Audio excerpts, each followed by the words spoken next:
Good morning, YouTube.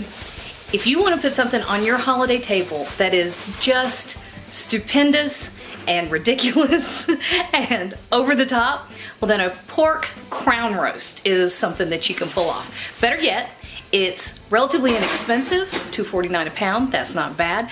And when you bring that thing to the table, ooh, it's gonna get attention. All right, this is a long video, stay with me, it's well worth it.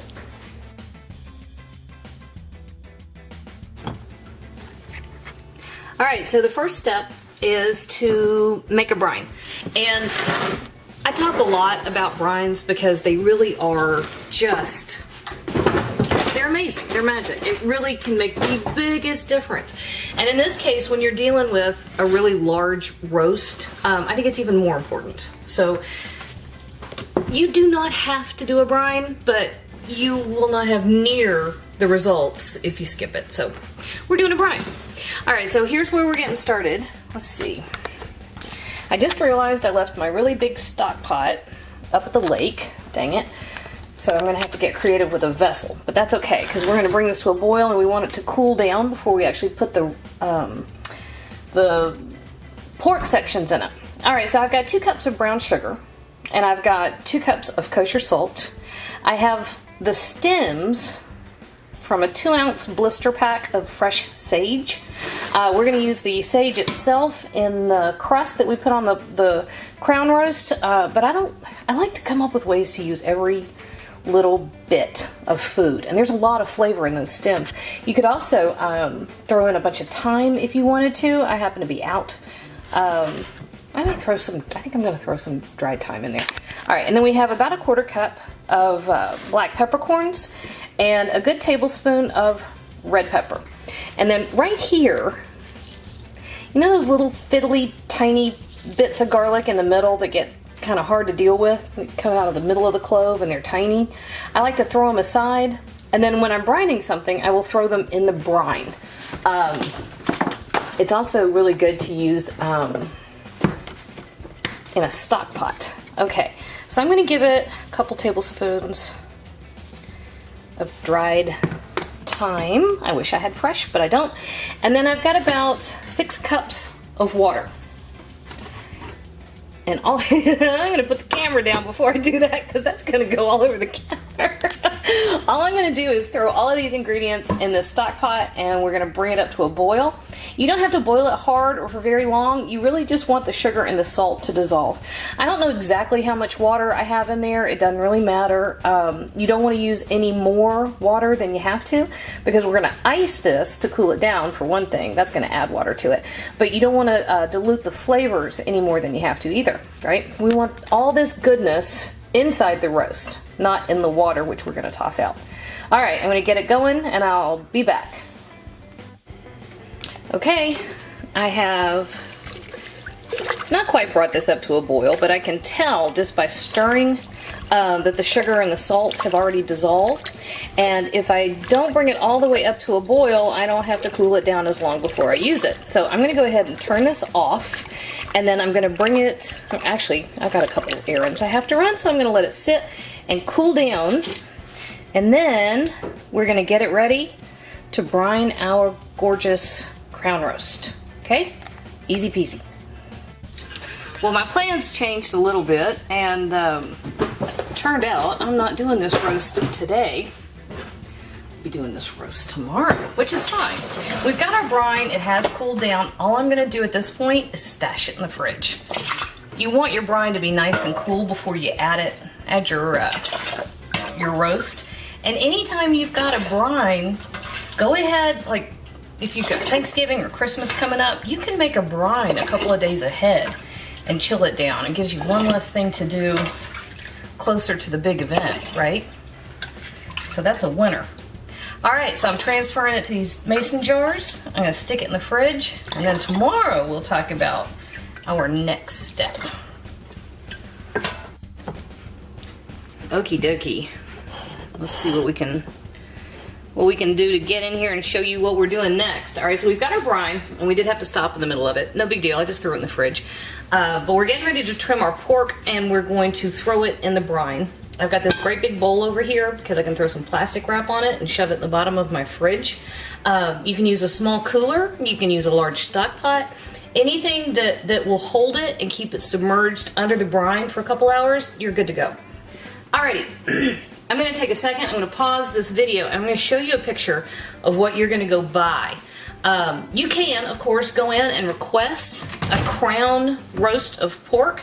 You can request a crown roast of just about any critter that has ribs. They do lamb, they do beef, although beef would be huge. I've seen venison, all great. And you can go in and you can ask that the butcher do all this for you. You're gonna pay a premium if you do that. I've seen a lot of articles where they talk about how expensive this is.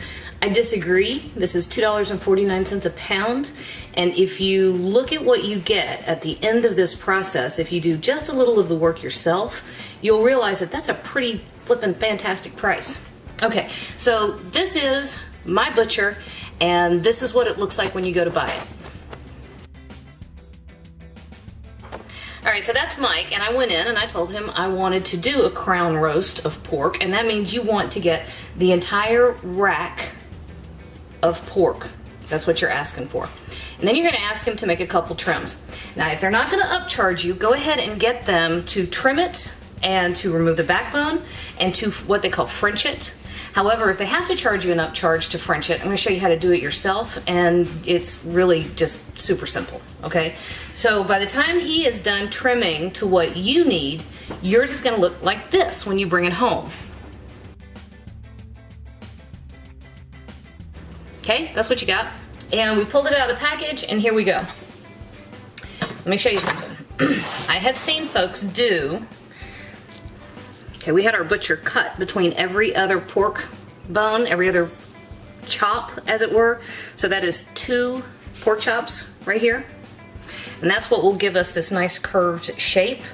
I have seen folks wrap 2 of these together, just like that, with no further trimming. Just like that, with no further trimming. And that's fine, it's beautiful. It still looks like a crown, right? So go ahead and do that if you want to. Now, if you want these bones to stand up, you're gonna have to do a little more work on it. So we're gonna actually trim this one to look like this one, where I have Frenched these bones right here. Mine are not absolutely super clean Frenched. You can get as anal about that as you feel like. I personally, I want it to be clean. I want those rib bones standing up, and then I'm happy. All right, so what you're gonna do is you're gonna come right up here, and you can see where that bone tops out right here, and here's the second one. You're simply removing the meat in between, and it's really easy. You run your knife down both sides, and that'll come right out of there. Now, because it is an animal, and no 2 animals are exactly alike, if this is not something that you have done before, be patient. Give yourself some breathing room, y'all. I think a lot of people get really too uptight over some of these things. But you know this is gonna taste like $1 million because we've got that luscious brine, and then we're gonna roast it correctly. All right, you're gonna end up with a lot of excess pork. Throw that in a bag. You can make a pork pie with that. There's plenty. Anyway, I think people get too uptight. They don't give themselves a break. They don't get to relax and have fun and enjoy their food. And you need to enjoy the preparation process. And the more you do these things yourself, the more understanding you will have of food and your food, and how to make it the way you want it, and what you think of as delicious and delectable for yourself and your family. There, that's my soapbox. And y'all know I spend most of the year doing simple, practical, all from scratch. I make everything homemade, but I still do it kind of easy and on a budget. And then the holidays come, and I give myself permission to kind of lose my mind on a few things. That's where we get the standing crown roast. Do a standing rib roast. I'll do a turducken. And then I go right back to taking it easy. That's fine. All right, so this is Frenching, and Frenching just means you remove the meat between these rib bones.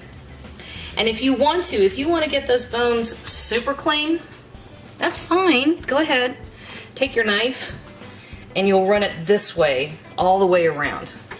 It just depends on how fiddly you want to get with yours. I go medium fiddly. This dish is kind of my... I want sometimes to have something that's just utterly ridiculous.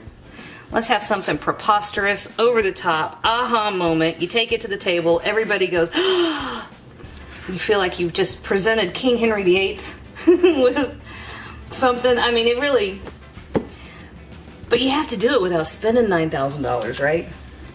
So this is kind of my way to do that. All right, the second thing we're gonna do, I have to finish Frenching those. Yes, I know. But the second thing we're gonna do is we're gonna come right in here. You see where I am? This is where that bone, and here's the start of the chop. We wanna release that a little bit, just a little, so that rib, or that bone, stands up a little better, okay? Did y'all see what I did? Let me show you another one. We're coming right in here, and you're just using the tip of your knife to ease it away. That way, by the time you're done, if you can see where we're going, by the time you're done, your rib bones are gonna be standing up nice and tall. So here's what I'm gonna do. I'm gonna finish taking off the last little bit of this. I'm gonna ease these bones away just a bit more. I'm gonna throw it over here in the brine and let this start its brining. It'll brine for a couple hours. And in the meantime, I'm gonna come back, I'm gonna show you how to make a stuffing for this roast that will take something that's already kind of ridiculous and just send it right on over the top. Because that's how we do things.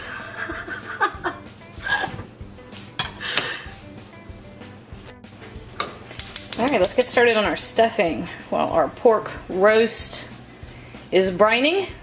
So I just over medium heat, medium to medium low heat. I have 4 tablespoons of butter, and I'm going to let that melt. Dang it. All right, that's a little better. Whoops. I don't think you need my butter that close. You want to let your butter melt until it gets nice and foamy. And to that, we're going to add 1 diced onion. And I got 2 stalks of celery that I diced up. And I'm going to add couple tablespoons of salt. Oh, look at that. I didn't get that one quite cut. Get that out of there. All right, we're also going to add about a tablespoon, no, slow down. About a teaspoon of black pepper and a tablespoon of fresh sage that I minced up. Teaspoon of pepper, tablespoon of sage. Here we go. And this we're just going to let go for about 7 or 8 minutes until our veggies are soft and fragrant, and that's all there is to that. All right, let's put together our stuffing. The stuffing part takes just no effort whatsoever. I've really been over there playing on my phone. The only thing to ever worry about when you're making a regular plain old bread stuffing is to have a vessel big enough to mix it all up in, because the ingredients will all kind of compress together, but at first it takes up a lot of volume. So that's just something to keep in mind. I usually use a big old stock pot, kind of like what I've got sitting here, and I'll show you what I'm talking about. So I've got a loaf of French bread, and all I did was dice it up, threw it in the oven, about 350 degrees, and I tossed it a little bit. That's it, that's all I did to it. Went about 25 to 30 minutes at 350 degrees, just to get it nice and golden. That just helps develop some extra flavor, right? And then here are our veggies that we sauteed. And I have a couple of eggs back here, a little bit of chicken broth. so here's how I put this together. So whatever your vessel is, actually that great big bowl I've got that I'm brining the pork in, that's perfect. If you've got something that big, or use a stock pot. I do that too, obviously. I'm short one of my big pots right now. We had a party up at the lake house, and I took a bunch of stuff up there and forgot to bring it home. There we go. That's it. That's all there is to that stuff. So put your bread in your container, and then throw your vegetables in. It's got that butter, it's got a little bit of salt and pepper, that fresh sage. It smells heavenly.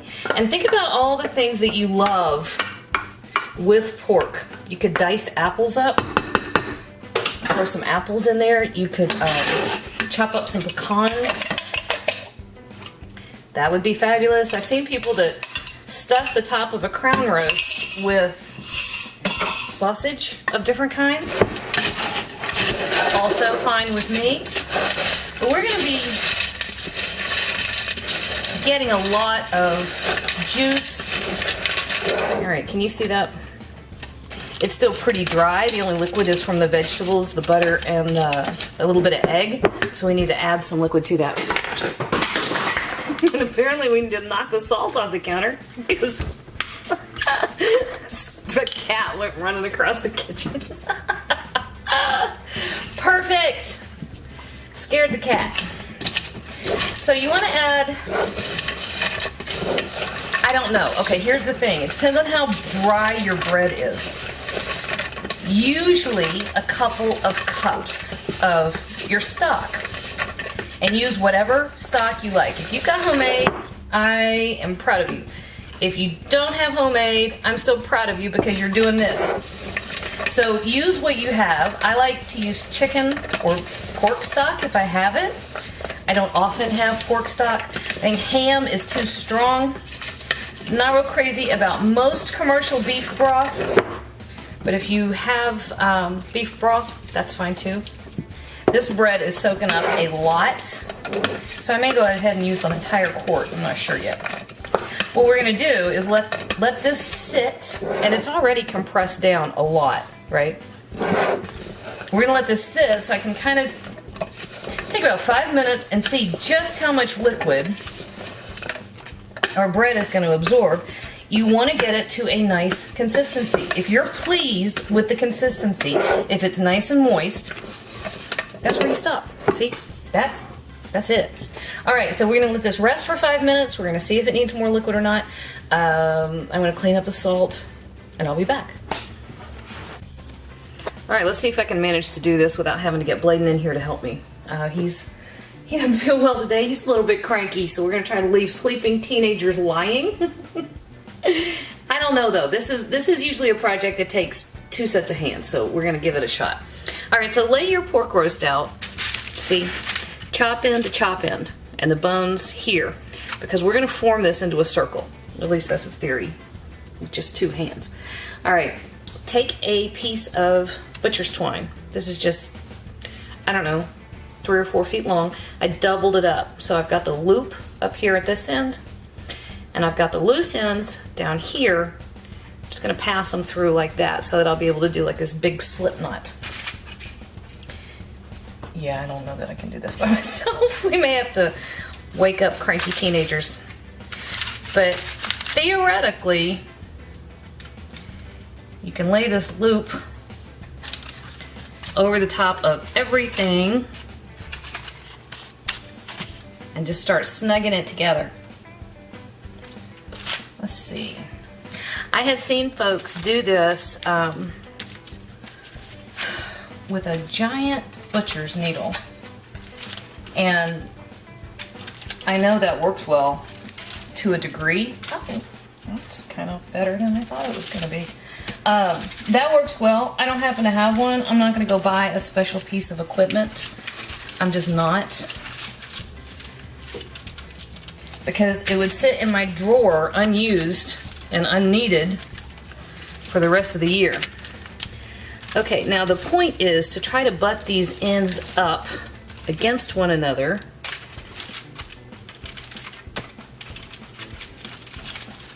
so that you form your circle. Ooh, there we go. We're getting a circle. And we're gonna have to have more twine, I know that. So as we bring him together, we just keep tightening up our circle and keep snugging it up, just like that. I can't believe that worked that well. I'm gonna cut another piece of our twine. Oh, that's perfect. I'm gonna cut another piece of our twine and get ready to run another loop around to tighten it up right there. And that worked out a lot better than I expected it to. How about that? Love it when that happens. Okie dokie. I ran a second piece of twine all the way around so that we have a nice circle. See? He could be a little tighter here at this joint, but I'm actually kind of pleased with that. That looks kind of nice. Ta-da! Okay, so now we're gonna put our stuffing in. And this is just the simplest thing. We're going right down in the middle. And like I said, if you've got a favorite stuffing, good, of course my phone rings. If you've got a favorite stuffing, use it. You know, if you like a particular thing with pork, use that. This is your food. If you want to add sausage, go ahead. I actually intended to use some diced up dried cranberries, and I just forgot them. So that's how organized I am. Here we go.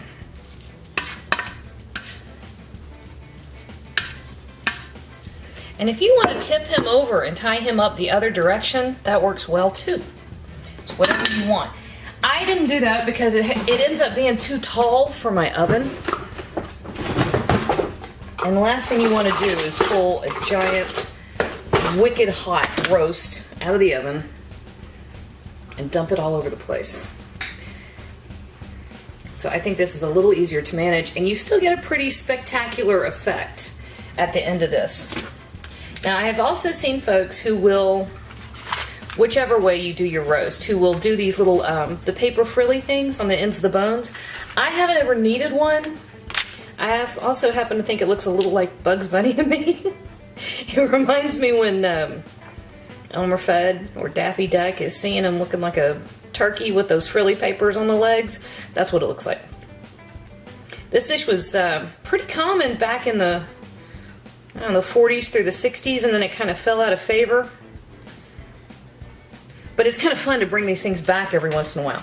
Okay, so I've got my oven on 400 degrees, and I'm going to let it go for half an hour at 400, and then I'm going to turn it down to 300 until it comes up to an internal temperature of 140. So I'm going to put my meat thermometer. You want to get it right down in the thickest part of the roast to make sure you're getting an accurate temperature read. Last couple things I'm going to do, because we brined this pretty well. So he's going to be pretty flavorful all the way through. But just to make sure we're getting a good crust, we're going to do a couple things here. Something else you can do if you want to, guys. If you want to tuck garlic in between all of these chops, that's great. Especially if for some reason you don't have time to brine it. That's a little way to get some extra flavor in there. You can tuck fresh herbs in there if you want to. I've actually got some rosemary, and I think I'm going to do that. But that's just a great way to get some extra flavor in here. We brined it, so we know we're going to have a nice juicy roast, and it's going to be flavorful and moist. But I don't think I've ever heard anybody say, oh my gosh, that's too much flavor. Alright, so we're just tucking some rosemary down in here to get him perfumed all the way through. You know, garlic would be really nice. Bet the garlic, if you get it in the right spot, garlic will caramelize. It'll be like roasted garlic. I like that idea a lot. I'm not gonna do it this time. But any time you can just brighten it, and fresh herbs really brighten it. And you've got some rich, heavy flavors going on here, so some fresh herbs against that would be nice. A little bit of lemon zest would be nice. All kinds of stuff. You really can't. This dish, it looks crazy over the top, and it's got some wow factor. I got to tell you that, but it really is not hard. This is why this is one of my favorite dishes to do, because you can get something that is just spectacular to look at and kind of preposterous and just wow and ta-da, but you haven't spent near as much money as it looks, and you haven't worked near as hard as it looks like. All right, just a little sprinkle of kosher salt, because we brined it. We don't need much. We're just giving a light bit on the outside just to make sure we get a nice crust. And that's it. So 400 degrees for half an hour. And then we're going to turn it down to 350 and let it finish getting to 140 degrees internal temp. All right. I will be back on the other side of this magnificent, fun, crazy thing I'm doing. Let's go. How about that? That, you got to admit, is pretty spectacular. All right, so he went to 140 degrees. Let me come over here. I'm going to show you how easy this is to serve. Of course, you kind of want to take it to the table like this, right? Because that's just fun. I mean, who wouldn't think that was just... That's just a good time waiting to happen right there, y'all.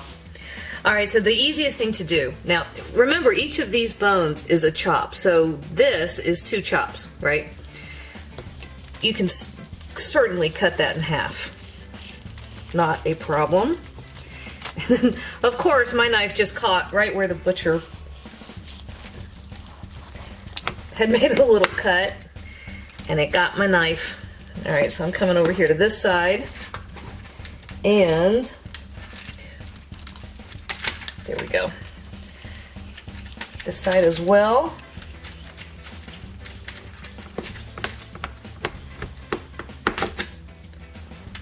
Let me see if I got all the way through there. Now, this has been resting, oh, I'd say a good 20 minutes. As with any roasted meat, you want to make sure you let it rest, okay? How about that? Holy cow. Or holy pork, maybe? That, y'all. Let me see, let me get this up here, let me show you. Check that out. You see that? We went to 145 degrees. It is absolutely juicy. Oh, and the smell is amazing. It smells so good. All right, let's test our stuffing first. Wow. I guess I probably should have untied this before I got excited and started tasting it. That, I am not embarrassed to say, is something to get excited about. All right, why are we not? Let's focus. Okay, so the stuffing tastes amazing. I'm gonna come in here and I'm gonna try to find, forget it. See how we did on this pork. Oh, wow. I'm going to show you something here, guys, because this is exactly what you want to do when you're brining. I have little puddles of juice now on my bite. Here's my bite. And it's so juicy, it's on the plate.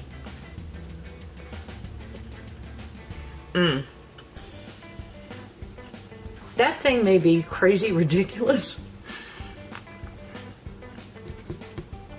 Sorry, I took too big a bite. It might be just as stupendous as all get out. wow. It tastes every bit as amazing as it looked. Now, I know this video went a long time. Sorry, I still have too big a bite in my mouth because it tastes that good. I know this was a long video, but I wanted to show you how, for right at $40, you can put something on the table that looks like you had it professionally done, right? Not much fuss, not all that much effort, and it really is just easy and inexpensive. That, hi kitty, that y'all, perfect holiday right there. Boom. Not for you, kitty.